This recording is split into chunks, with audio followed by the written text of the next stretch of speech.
60, 10, and 11.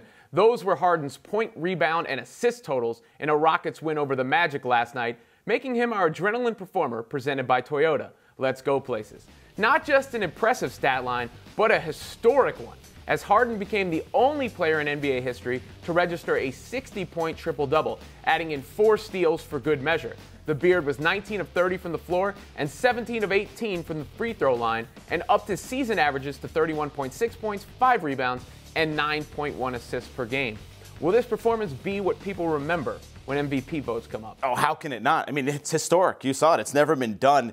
Those are some big-time numbers. And what James is doing, we saw his stat line for the season, the 31, 9, and 5, but what he's done for this Houston team, all of a sudden he's elevated his game, which has taken the Rockets into true contenders now in the West. They're 3 games back of the Warriors. This is a team, I'm starting to get convinced now, if Harden's going to play like this is a team that could take the Warriors to 6, 7 games, possibly take them down. And you know, when it comes to the MVP race, I think Harden's the leader right now, but it's a crowded landscape, a little different than years past. You know, I looked at Harden's numbers last night, made me think of Westbrook last year.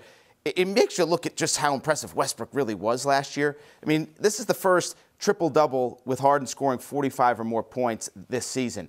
Westbrook had 5 of those games last year, and one of them came in a playoff series. So Westbrook was phenomenal last season. He's part of the mix. But if you look at the MVP race, is Harden the guy at this point? And it seems just like there's 4, 5, 6 guys who could be in that conversation. If the voting ended today, Harden wins it. But I don't know if this necessarily sways it at the end of the season because it is so tight. I mean, Harden has been great. I mean, he's been great since he got to Houston. He now has more 50-point games than the rest of the Rockets franchise history combined.